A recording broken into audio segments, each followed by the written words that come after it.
Bonjour à tous et bienvenue sur les ondes des humanités du lycée Notre-Dame dans l'émission La séquence Ciné-Club. Alors moi c'est Ambre, avec mes camarades, nous sommes élèves de la spécialité HLP, Humanité, Littérature et Philosophie. Et c'est dans ce cadre que nous avons cette année la chance d'avoir été membres du jury des Césars du cinéma français, dont c'était la 50e édition. Nous avons assisté aux projections de 5 films sélectionnés et aujourd'hui on met le cap sur l'aventure et la vengeance avec Le Comte de Monte Cristo, le tout nouveau film signé Alexandre de la Patelière et Mathieu Delaporte. Sorti en 2024, ce long métrage revisite le célèbre roman d'Alexandre Dumas dans une fresque épique mêlant drame et action. Pierre Ninet incarne un Edmond Dantès charismatique, prêt à tout pour se venger de ceux qui l'ont trahi. Un film puissant, rythmé et visuellement somptueux qui promet de marquer les esprits. Alors, prêt à embarquer pour l'île du Comte ? Pour aborder la discussion, nous accueillons Clara, Elisa, Lucas et Agathe. Bonjour. Bonjour à tous. Bonjour Lucas, peux-tu nous en dire plus au sujet du réalisateur de ce film ? Alors avant tout, il faut noter que Le Comte de Monte Cristo est au départ un roman d'Alexandre Dumas qui est paru en 1846. Pour rappel, Alexandre Dumas est un écrivain français qui est né le 24 juillet 1802 à Villers-Cotterêts et mort le 5 décembre 1870 à Dieppe. Il est célèbre bien sûr pour Le Comte de Monte Cristo, mais aussi pour son œuvre Les Trois Mousquetaires. Alors pour ce qui est de l'adaptation en film, l'adaptation a été faite par Mathieu Delporte et Alexandre de la Patelière. Ensemble, ils réaliseront de nombreux films, dont les plus célèbres sont Le Prénom ou encore Un illustre inconnu. Bien, merci Lucas. Laissez-moi vous parler davantage et plus en détail de ce film. En 1815, Edmond Dantès, joué par Pierre Ninet, un jeune marin sur le point d'épouser la femme qu'il aime, est trahi par ses proches et accusé à tort de complot bonapartiste. Jeté dans les geôles du château d'If, il y passe 14 ans, nourrissant sa soif de vengeance. Grâce à l'aide d'un mystérieux codétenu, il parvient à s'évader et découvre un immense trésor caché sur l'île de Monte Cristo. Devenu riche et puissant, il devient sous une nouvelle identité pour orchestrer la chute de ceux qui l'ont trahi. Mais la vengeance a un prix et Edmond devra choisir entre justice et rédemption. Maintenant que nous en savons plus, Clara, peux-tu nous parler des personnages et de leur entrée en scène ? Donc tout d'abord, on a le personnage central qui est Edmond Dantès, un jeune marin honnête et loyal, promis à un brillant avenir. Il est follement amoureux de Mercedes, donc qui est une belle femme, sincère et qui partage ses sentiments. Mais son ascension suscite l'envie et la jalousie. Son meilleur ami, Fernand Mondego, secrètement épris de Mercedes, ainsi que Danglars, un collègue qui est assez ambitieux, et Villefort, un magistrat corrompu, ils vont comploter contre lui. Victime d'une machination, il est arrêté le jour même de ses fiançailles et envoyé sans procès au sinistre château d'If, une prison isolée où il va y rester 14 années. Là-bas, il va rencontrer l'abbé Faria, un prisonnier érudit qui lui enseigne la philosophie, l'histoire et les arts du combat. Ce dernier lui révèle aussi l'existence d'un trésor caché sur l'île de Monte Cristo. Grâce à ses connaissances et à une ruse ingénieuse, Edmond parvient à s'évader et renaît sous l'identité du mystérieux comte de Monte Cristo, animé par un seul objectif, la vengeance. Bien sûr, il faut savoir qu'il y a beaucoup de péripéties. C'est ce qui fait d'abord que j'adore ce film, parce qu'il y a énormément de retournements des situations, mais aussi beaucoup de scènes auxquelles on ne s'y attend pas forcément. Donc ça fait toujours un effet de surprise. Donc dès le début, on voit déjà une première péripétie, comme l'exemple du sauvetage de Dantès pour la jeune fille. Et en fait, l'ambiance de la scène, la tempête, les vagues, les grandes vagues, donnent vraiment un effet dramatique, mais en même temps héroïque de la part de Dantès. Tout de suite dans le film, on est plongé dans l'action et le divertissement, ce qui amène à de nombreuses péripéties. Bien, merci Elisa. Le comte de Monte Cristo se montre en effet très dynamique. Mais comment se dénoue-t-il, Agathe ? Après un long voyage fait de trahison, de souffrance et de vengeance, Edmond Dantès arrive enfin au terme de son destin. Mais cette fin est-elle vraiment une victoire ? Toute sa vie a été guidée par un seul but, rendre justice. Et maintenant que ses ennemis ont chuté, que reste-t-il du comte de Monte Cristo ? Sa vengeance l'a mené jusqu'au sommet, mais aussi au vide causé par tant d'années perdues. Le film nous conduit alors vers un dernier choix, celui de l'apaisement. Edmond, qui n'a vécu que pour réparer l'injustice qu'il a subie, doit maintenant décider ce qu'il fera de sa liberté retrouvée. Et c'est là que le film nous offre sa dernière note d'émotion. Edmond, désormais libre, doit décider s'il veut enfin vivre plutôt que survivre. Peut-on se détacher de son passé et avancer vers l'avenir ? La dernière image du film nous laisse avec la question suivante. La vengeance est-elle un chemin vers la rédemption ou une prison dont on ne s'échappe jamais vraiment ? Merci Agathe. Nous en savons maintenant beaucoup sur le film. Y a-t-il des scènes en particulier qui vous ont marqué ? Pour ma part, je voudrais parler de la scène du banquet de la Révélation. Dans la majestueuse salle à manger de son palais, le comte de Monte Cristo organise un banquet luxueux, réunissant ses anciens ennemis, Fernand Mondego, Danglars et Villefort. Tout est parfaitement orchestré, les chandeliers diffusent une lumière tamisée, des coupes de cristal teintent discrètement et l'atmosphère est chargée d'une tension invisible. Au fil du repas, Monte Cristo distille subtilement des anecdotes troublantes évoquant des événements du passé que seuls eux connaissent. Puis, avec un léger sourire, il porte un toast et dévoile la vérité. Il sait absolument tous les crimes des personnes présentes autour de la table. Il raconte l'histoire d'un enfant innocent, assassiné dans un château isolé, et pointe du doigt Villefort et son épouse, dont le visage se fiche d'horreur. L'air devient lourd et de plus en plus lourd au fil de la soirée. Les invités échangent des regards paniqués. Villefort tente de nier, mais Monte Cristo montre des preuves de plus en plus précises. Les masques tombent, Danglars terrifié cherche une issue, tandis que Fernand comprend qu'il ne sortira pas indemne de cette nuit. La vengeance de Monte Cristo ne se montre pas physiquement, mais ici très psychologiquement. Son intelligence, sa mise en scène et son contrôle absolu montrent sa soif de vengeance et son désir de rétablir la vérité. La montée du suspense, les regards terrifiés et la révélation finale en font un moment inoubliable où le spectateur retient son souffle avant l'explosion finale des destins brisés, un moment de pure dramaturgie. Et toi, Clara, qu'as-tu préféré ? Moi, c'était la même scène que toi. J'ai vraiment fortement apprécié cette scène, car déjà, tout le monde était hypnotisé par son récit, donc même moi, ça m'a hypnotisé d'une certaine façon. C'est pas un simple numéro de prestigiation, c'est vraiment un message crypté, une allusion à un sombre secret connu, mais seulement de certains invités présents. Il ne se contente pas vraiment d'affronter ses ennemis frontalement, mais il va jouer avec les nerfs et la culpabilité de leur esprit avant même de les frapper. Donc psychologiquement parlant. Et sur le plan thématique, elle met en lumière une grande force du personnage, donc c'est sa capacité à utiliser la mise en scène, le symbolisme pour orchestrer sa vengeance de manière assez théâtrale et psychologique.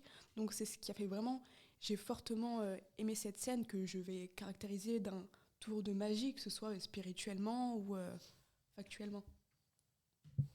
Eh bien, nous sommes bien d'accord sur cette scène. Et vous, Agathe et Elisa, il me semble que vous aviez également une scène qui vous a marqué.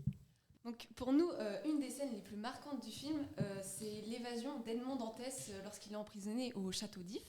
Donc tout d'abord, parce que l'acteur a pris des risques pour la réaliser, il a appris à rester sous l'eau en apnée et c'est dingue. Cette scène haletante et stresse et angoisse le spectateur et on se demande si le personnage va s'en sortir. Donc la réalisation est faite à merveille et on a l'impression d'être immergé pleinement dans la scène et de se noyer avec Dantès. Je suis totalement d'accord avec vous. Et pour ma part, cette scène, elle marque un tournant pour le personnage, car depuis le début, on connaît ce personnage sous le nom de Edmond Dantès, donc le jeune fiancé de Mercedes qui a subi une grande injustice. Mais cette fuite va le transformer et nous verrons plus désormais que comme le comte de Monte Cristo. Donc cette scène montre en soi la mort de Dantès, mais la naissance en même temps du comte. Mais c'est une scène assez symbolique pour le tournant de l'histoire de celui-ci. Et j'aime beaucoup cette scène, car même si, comme Agathe nous l'a dit, elle est haletante et stressante, c'est comment déjà que le film arrive bien à nous faire ressentir des émotions. Et ça, c'est un très bon point pour le film. Mais à la fin, on ressent aussi de la jubilation due à la réussite de sa fuite. Et en fait, on ne peut que s'attacher au personnage. Bien, merci les filles. Et toi, Lucas, peux-tu nous partager ta scène préférée ? La scène que j'ai préférée, c'est la scène finale où ils sortent du tribunal. Et où là, je trouve qu'on retrouve le panache qu'il y avait dans les films de KPDP plus anciens. Et puis, dans le sens où où c'est le dénouement du film, il y a un peu plus de clarté aussi, c'est moins sombre et c'est un choix des réalisateurs. Mais c'est plus agréable à regarder selon moi. Bien, merci. C'est donc sans doute un film très marquant dans son entièreté. Il regorge de scènes poignantes et si bien réalisées. Que pouvons-nous dire quant au lien des personnages, leurs relations et leurs interactions ? Tout d'abord, il est vraiment important de parler de Edmond Dantès parce que lui, il va changer radicalement tout au long du film et son rapport aux autres va évoluer avec lui. Donc avant la trahison, au départ du film, il est assez naïf, généreux, confiant, il aime sincèrement Mercedes et croit en l'amitié, en la bonté et tout ce qui est innocent et pur. Puis il rentre en prison et son contact avec l'abbé Faria va marquer un grand tournant dans ce film. Donc il va passer de victime impuissante à un stratège méthodique. Donc en tant que Monte Cristo, il va adopter différentes identités et selon les personnes qu'il rencontre. Avec Fernand de Morcerf, autrefois c'était son ami, mais Fernand l'a trahi par jalousie. Une fois Monte Cristo, Edmond va orchestrer minutieusement sa chute en se rapprochant de sa famille, en révélant ses crimes. Leur relation illustre le retour d'un implacable du destin. Avec Mercedes, son grand amour, qui l'a trahi et ça a vraiment dû le blesser parce que c'était vraiment son premier amour, qu'il a cru mort et a épousé Fernand. Lorsqu'elle comprend qui il est, leurs retrouvailles sont marquées par la douleur et les regrets. Leur histoire va vraiment symboliser la perte de l'innocence et l'amour sacrifié à la vengeance. Il va aussi entre amertume et amour, incapable de totalement renier ses sentiments, puisque, comme je l'ai dit précédemment, c'est son grand amour et malgré toutes les trahisons qu'elle ait pu faire, il l'aimera toujours. Avec Albert de Morcerf, donc le fils de Fernand et de Mercedes, il va tout de même admirer Monte Cristo, sans savoir donc qu'il est l'ennemi de son père. Cette relation va pousser Edmond à questionner sa soif de vengeance et montrer qu'il lui reste une part d'humanité malgré tout. Ensuite, avec Villefort, le procureur corrompu donc, qui a condamné Edmond 15 années plus tôt, Monte Cristo ne se contente pas de le punir et lui fait goûter sa propre hypocrisie, prouvant que la justice est parfois encore plus cruelle que la vengeance. Sa transformation est assez fascinante parce qu'il devient ce qu'il a toujours combattu, un homme consumé par la vengeance au risque de se perdre lui-même. Bien, merci Clara. On peut donc bel et bien remarquer un important travail autour des personnages et de leur expression. Comme dit précédemment, la vengeance et la violence causées par la haine et la rancœur est l'un des thèmes phares de ce film. Oui, bien sûr. Tout au long du film, nous pouvons voir que les étapes de la vengeance, comme c'est un peu le thème principal du film, il est important d'en parler. Donc pour moi, voici les étapes. On peut voir que dès le début, la vengeance commence. Quand il découvre le trésor, il met en place sa vengeance. Donc c'est la première étape. La deuxième étape, c'est qu'il rallie des personnages comme Andrea à aider à sa cause. Et donc, en fait, de là, d'autres vengeances vont se mettre en place. Andrea qui va vouloir venger de son père, qui a voulu le tuer, Haydée, où ses parents ont été tués par le cousin de Mercedes. Et ensuite, la troisième étape, c'est en fait la mise en place de cette vengeance. Mais à la fin, on peut avoir une sorte de rédemption donc du comte de Monte Cristo face à son ennemi, qui est donc Monténégo. Et est-ce qu'on peut appeler ça une rédemption vengeresse ? Parce que dans le film, il dit « les morts sont pardonnés », mais il ne veut pas que Monténégo soit pardonné de ses actes. Et donc, on peut se poser la question, est-ce que c'est une rédemption complète de la part du comte ? Bien. Les mises en scène, le comportement des personnages, l'expression de l'émotion, tous ces aspects reflètent le travail immense et la splendeur du comte de Monte Cristo. Derrière ce film, il y a également un lourd investissement technique autour des décors, des costumes, du maquillage et même des cascades. Déjà, les costumes dans le Comte de Monte Cristo sont un élément clé de l'immersion dans le 19e siècle. Chaque tenue reflète l'évolution des personnages. Par exemple, Edmond Dantès porte des vêtements simples et fonctionnels au début du film, puis des étoffes luxueuses et des tenues raffinées une fois devenu comte. Donc les créateurs de costumes ont veillé à respecter l'esthétique de l'époque, tout en ajoutant évidemment une touche cinématographique pour les sublimer à l'écran. De plus, comme vous avez pu le remarquer, le maquillage joue un rôle essentiel, notamment pour traduire les transformations physiques des personnages. Par exemple, lors de l'enfermement de Dantès au château d'If, il est marqué par un maquillage accentuant la maigreur, la fatigue et la souffrance. À l'inverse, son retour en société en tant que comte lui donne une apparence soignée avec un teint plus lumineux, etc.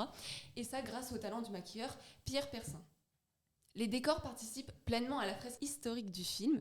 Entre lieux historiques et reconstitutions en studio, le film nous plonge dans des décors toujours plus impressionnants. La forteresse du château d'If, les salons luxueux, les paysages de la mer et autres. Ils sont réussis avec succès et permettent de s'immerger dans le 19e siècle. Là où ce film impressionne aussi, c'est dans sa réalisation ultra dynamique. Les réalisateurs ont voulu un rythme qui tient en haleine avec des plans immersifs, des mouvements de caméra fluides et une photographie soignée. On retrouve des scènes avec des plans spectaculaires et romanesques, notamment lors des duels et des évasions. Car oui, il y a de l'action.